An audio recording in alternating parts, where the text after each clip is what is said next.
Hello बच्चों, स्वागत है आप सभी का अपने YouTube चैनल सर्वज्ञवाला में। अगर आप पर भी इंग्लिश पढ़ना नहीं आती है और ना ही इंग्लिश बोलना आती है, साथ में आप इंग्लिश की हिंदी भी नहीं कर पाते हो, तो आज इस क्लास में बेफिक्र रहिए। मैं आपको ऐसे तरीके बताऊंगा जिससे आप इंग्लिश पढ़ भी पाओगे, चाहे कितने भी कठिन वर्ड्स क्यों ना हो, और साथ में उसकी हिंदी भी समझ पाओगे। ठीक है, तो चैप्टर को शुरू करते हैं यहाँ से। तो आज जैसा मैं बोलूँ वैसा आपको प्रैक्टिस करना है मेरे साथ। अ box full of money, English में क्या कहेंगे sir? A box full of money. ठीक है, अ कहते हैं एक, बॉक्स कहते हैं संदूक, फुल कहते हैं भरा, ऑफ माने का होता है पैसे, लेकिन ये जो प्रीपोजिशन है तो ऑफ माने से, मनी माने पैसे। तो देखिए एक संदूक है, उसमें क्या भरे हुए पैसे, तो पैसों से भरा एक संदूक। बोल लोगे? जी हाँ सर, पैसों से भरा हुआ एक संदूक। अब चैप्टर को पढ़ते हैं। देखो, जितनी बार आप प्रैक्टिस करोगे उतनी ही आपकी इंग्लिश बहुत ही मजबूत होती चली जाएगी। ठीक है, तो साफ साफ आपको रिपीट करना है। Once upon a time there was a farmer in a village. यहाँ तक फुल स्टॉप है? जी हाँ सर, तो जहाँ तक फुल स्टॉप होता है सिर्फ वहाँ तक उसकी हिंदी करते हैं। ठीक है, वंस अपॉन अ टाइम, कहीं भी किसी भी किताब या कहीं पर आपको लिखा मिल जाए वंस अपॉन अ टाइम, इस पूरे का अर्थ होता है एक समय की बात है, एक समय की बात है। ओके सर, इतना हमें मालूम है पहले ही, तो कोई बात नहीं, आगे बढ़ते हैं। वंस अपॉन अ टाइम, इसका अर्थ होता है एक समय की बात है। ठीक है, there was a farmer, if there का हमेशा प्रयोग होता है, इसका अर्थ नहीं होता है। ठीक है, बाज कहते हैं था, अ माने एक। ठीक है, फार्मर कहते हैं किसान, फार्मर कहते हैं किसान, इन माने में होता है, अ माने एक। ठीक है, विलेज कहते हैं गांव, क्या कहते हैं सर? गांव। तो यहाँ तक पुलिस स्टॉप है? जी हाँ सर। तो एक समय की बात है, एक गांव में एक किसान रहता था, या फिर एक गांव में एक किसान था। बोल लोगे? जी हाँ sir. Once upon a time there was a farmer in a village, एक समय की बात है, एक किसान में, एक गाँव में एक किसान था। बोल लोगे? जी हाँ सर। आगे पढ़ते हैं। He had a son called Ramu who was very lazy. यहाँ तक फुल स्टॉप है? जी हाँ सर। जितनी स्पीड से मैं बोलूँ उतनी स्पीड से आपको मेरे पास रिपीट करना है। वीडियो को रोकिए और 2-3 बार प्रैक्टिस कीजिए। He had a son called Ramu who was very lazy, he had a son called Ramu who was very lazy. बोलोगे? जी हाँ सर। ही कहते हैं उसके। ठीक है, हैड माने पास, अ माने एक होता है। Okay sir. सन कहते हैं पुत्र, सन का अर्थ क्या होता है सर? पुत्र कह लो या फिर बेटा कह सकते हो। एक वर्ड्स के बहुत सारे अर्थ होते हैं। ठीक है, सन माने पुत्र भी कह सकते हो और बेटा भी कह सकते हो। और कॉल्ड कहते हैं पुकारना, कॉल्ड का अर्थ क्या होता है? पुकारते। ठीक है, रामू, क्या नाम है उसका? रामू। ओके, जी हाँ सर। और यहाँ ध्यान से देखिए, अब यहाँ पे लिखा हुआ है हु का अर्थ होता है जो, वॉज कहते हैं था, वेरी कहते हैं बहुत, लेजी कहते हैं आलसी। ओके, लेजी का अर्थ क्या होता है? आलसी। तो यहाँ तक जहाँ फुल स्टॉप है तो यहाँ तक इसकी हिंदी करेंगे। ओके, जी हाँ सर। तो ध्यान से देखिए, ही हैड ए सन, उसके पास एक बेटा था या फिर उसके पास एक पुत्र था, कॉल्ड रामू, जिसे क्या कहते हैं? जिसे हम पुकारते हैं रामू। कॉल्ड माने पुकारना या फिर कहना, जिसे रामू कहते हैं। हु वॉज वेरी लेली, sorry, who was very lazy, जो बहुत आलसी था। क्या था? आलसी। आलसी कह सकते हो या सुस्त कह सकते हो। हु वॉज वेरी लेजी, वह बहुत आलसी था। जो कैसा था? बहुत आलसी। बोल लोगे? हाँ सर, आसानी से बोल लेंगे। आगे बढ़ते हैं। The farmer's wife had died some year ago and he was staying with his son and daughter-in-law। यहाँ तक पुल स्टॉप है? जी हाँ सर, यहीं तक पुल स्टॉप है। तो पूरी शिद्दत के साथ क्लास को अटेम्प्ट कीजिए। देखिए, दी फार्मर्स, इस दी का कोई अर्थ होता नहीं है, ये दी हमारी एक आर्टिकल होती है। ठीक है, ये हमेशा आगे प्रयोग होती है, बहुत बार बता चुका हूँ। ठीक है, फार्मर्स वाइफ, अगर इस तरीके से एफ लग के आ गया तो उसका मतलब की होता है। क्या होता है? की। तो फार्मर कहते हैं किसान। Okay sir. अब यहाँ पर एस एफ लगाया कॉमा ऊपर, तो की हो गया। वाइफ कहती है पत्नी। ठीक है, तो फार्मर्स वाइफ, किसान की पत्नी। बोलोगे? हाँ सर। हैड डाइड, ये हैड हमारी हेल्पिंग वर्ब है। ठीक है, ये पास के लिए प्रयुक्त होती है। डाइड कहती है मर चुकी। ठीक है, हैड मान चुकी, क्योंकि यहाँ पर चुका चुकी के लिए प्रयोग होती है या पास के लिए। हैड मान चुकी, डाइड कहते हैं मरना। ठीक है, सम कहते हैं कुछ। ठीक है सर। ईयर्स कहते हैं साल या फिर बर्स कह सकते हो। ठीक है, साल या बर्स। हाँ सर, भले आपको साफ दिखाई न दे, पर मैं जैसा बोलूँ आपको बहुत ही अच्छी तरीके से समझना है। ठीक है, एगो कहते हैं पहले। ठीक है, एगो कहते हैं पहले। एंड माने और होता है। ओके, ही माने वह, वॉज माने था। स्टे कहते हैं ठहरना, अब ING है तो रहा हो गया, ठीक है, ठहर रहा था। विद माने साथ, विद माने क्या होता है सर, साथ। हिज माने अपने, ओके। सन कहते हैं पुत्र, ओके। एंड कहते हैं और। Daughter in law, daughter in law कहते हैं बहू। इस पूरे का अर्थ होगा बहू, daughter in law, okay sir. हाँ, ध्यान से देखिए।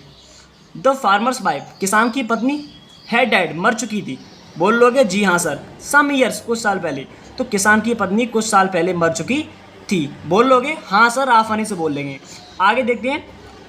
एगो, पहले, मतलब द फार्मर्स वाइफ मर चुकी थी, है डेड सम ईयर्स, कुछ साल पहले। तो किसान की पत्नी कुछ साल पहले मर चुकी थी, ओके हाँ sir. And he was staying, और वो रह रहा था या फिर ठहर रहा था, विद हिज सन, अपने बेटे, एंड डॉटर इन लॉ, तो वो अपने वो अपने पुत्र और अपनी बहू के साथ ठहर रहा था। बोल लोगे हाँ सर, वो अपने पुत्र और बहू के साथ रह रहा था। कुछ भी कह सकते हो, ठहरना रहना बात एक ही है, ओके। आगे बढ़ते हैं। The farmer had became very the farmer had became very old and weak. पूरी शिद्दत से क्लास को अटेम्प्ट कीजिए। मैं आशा करता हूँ पूरी मेहनत के साथ आपको सिखाकर ही छोड़ूंगा। दी, इसका अर्थ होता नहीं है, फार्मर कहते हैं किसान, ओके। हेड का अर्थ होता है चुका था, कि हमारी हेल्पिंग वर्ब है ग्रामर तरीके से। विकेम कहते हैं होना, ओके। वेरी कहते हैं बहुत, ओल्ड कहते हैं बूढ़ा, ओके। एंड माने और, बी कहते हैं कमज़ोर, ठीक है। तो दी फार्मर मतलब किसान, हेड माने चुका था, बिकेम माने होना, वेरी माने बहुत, ओल्ड माने बूढ़ा, एंड माने और, बिग माने कमज़ोर। तो किसान बहुत बूढ़ा और कमज़ोर हो चुका था। बोल लोगे जी हाँ सर। आगे बढ़ते हैं, यहाँ तक फुल स्टॉप था। आगे, he was unable to work, he was unable to work. He माने वह, ठीक है, वॉज माने था, अनेबल कहते हैं असमर्थ। अनेबल का अर्थ क्या होता है फिर, इस अनेबल का अर्थ होता है असमर्थ। टू वर्क, काम करने के लिए, काम करने के लिए, ओके। तो वह काम करने में असमर्थ था। He was unable to work, वह काम करने में असमर्थ था। बोल लोगे हाँ सर। आगे देखते हैं, ठीक है। Ramu did not help his father in the field. बोल लोगे जी हाँ सर। एक बार फिर से रिपीट कर दें। Ramu did not help his father in the fields, okay. इसे कहते हैं फील्ड्स। अब जैसा बोलूँ आपको फॉलो करना है, ठीक है। रामू तो नाम है, आपको मालूम है रामू। डिड नॉट, डिड का प्रयोग होता है हेल्पिंग वर्ब, नॉट माने नहीं होता है, ओके। हेल्प कहते हैं सहायता या फिर मदद, ओके। हिज माने अपने, इस माने क्या होता है, अपने होता है, ओके सर। हाँ, फादर माने क्या होता है, पिता, ओके। इन माने में, दी का अर्थ होता नहीं है, फील्ड्स कहते हैं खेतों, खेतों में, ठीक है। तो Ramu did not help his father in the fields, okay. तो रामू सहायता नहीं करता था, डिड माने किया, फादर मतलब पिता की, इन द फील्ड्स खेतों में। तो रामू खेतों में, हिज माने अपने, तो रामू अपने खेतों में पिता की सहायता नहीं करता था। बोलोगे हाँ सर, क्लियर। आगे बढ़ते हैं। So the crops did not grow well. Full stop यहाँ तक है, जी हाँ सर। तो सो कहते हैं इसलिए, सो का अर्थ क्या होता है फिर, इसलिए, ओके। हाँ, क्रॉप्स कहते हैं फसल, डिड नॉट ग्रो, ग्रो कहते हैं उगना, ओके। नॉट माने नहीं, वेल माने अच्छी होती है, ओके। तो so the crops did not grow well, तो इसलिए फसल अच्छी नहीं हुई, क्या नहीं, अच्छी नहीं होगी, ओके। ग्रो माने उगना होता है, तो इसलिए फसल अच्छी नहीं होगी। आगे बढ़ते हैं। The poor farmer was running the house with whatever money he had saved, okay. The poor, the का अर्थ होता नहीं है, पुअर कहते हैं गरीब, ओके। फार्मर कहते हैं किसान, तो गरीब किसान, वाज कहते हैं था, तो गरीब किसान था। रनिंग द हाउस, रनिंग माने अब तुम यहाँ पर दौड़ना नहीं होगा, क्योंकि हर चीज़ हर कंडीशन में अलग अलग प्रयोग होता है। तो रनिंग कहते हैं चलाना, ओके। दी हाउस, हाउस कहते हैं घर को, किसको, घर को। विद वॉट एवर, विद माने साथ, वॉट एवर कहते हैं जितने, ठीक है। मनी कहते हैं पैसे, ही हैड, ही माने उसने, सेव्ड कहते हैं बचाना या बचाए, क्योंकि यहाँ पर सेकंड फॉर्म डी लगाए तो बचाए, हेड माने थे, ठीक है। तो the poor farmer was running, तो गरीब किसान चला रहा था, ING तो रहा, द हाउस घर को, विद वॉट एवर मतलब जितने पैसे, ही हैड सेव्ड उसने बचाए थे, तो उसने जितने पैसे बचाए थे वो बेचारा उससे घर चला रहा था। कौन, द पुअर फार्मर, करीब सन। आगे पढ़ते हैं। साफ बात जैसा बोलूँ आपको फॉलो करते चलना है, ठीक है। Every day Ramu and his wife used to ask for money from the father and make him unhappy. बोलोगे हाँ सर, कैसे बोलेंगे सर, बोलिए एक बार एक फिर से। Every day Ramu, every day कहते हैं प्रतिदिन, प्रतिदिन, ओके।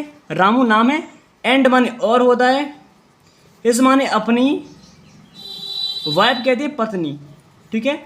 यूज टू का प्रयोग होता है किया, मतलब करता था, ऐसे किया करता था, इसके लिए ये हमारी हेल्पिंग वर्ब है, ठीक है, किया करता था। आस्क माने पूछना, फॉर माने के लिए, फॉर माने के लिए, ओके हाँ सर। मनी माने पैसे, ओके। फ्रॉम माने से, दी माने इसका अर्थ होता नहीं, फादर कहते हैं पिता, एंड माने और, मेक हिम, मेक मतलब करते थे, जैसे मेक माने बनाना होता है, लेकिन हर शब्द का प्रयोग अलग अलग स्थान पर होता है, ठीक है। तो यहाँ पर मैं मान लीजिए बनाना लिख रहा हूँ, बनाना, ठीक है, लिख दे रहा हूँ बनाना। हिम माने उसे, अनहैप्पी कहते हैं दुखी, ओके, क्योंकि हैप्पी माने खुश होता है, तो यहाँ पर यू एन मतलब अनहैप्पी लिखा है तो दुखी हो गया, ठीक है। तो एक बार पढ़ते हैं। एवरी डे रामू, प्रतिदिन Ramu, okay, and his wife, and माने और, हिज माने अपनी वाइफ, और उसकी पत्नी, use to ask for money, use to ask for money मतलब आस्क माने पूछा, यूज माने मतलब पैसों के लिए पूछा करते थे, ओके हाँ।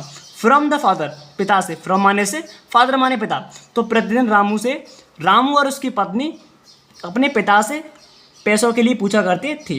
एंड मेक हिम अनहैप्पी, और उसे दुख। अब ये बताइए यहाँ पर मेक का बनाना मैंने मान लीजिए लिख दिया यहाँ पर, और अपने पिता को दुखी बनाते थे, ऐसा होगा नहीं, तो दुखी करते थे, बनाना की यहाँ पर मेक नहीं आएगा, मेक माने करते थे, तो वे अपने पिता को दुखी करते थे, ओके। इतना क्लियर, जी हाँ सर।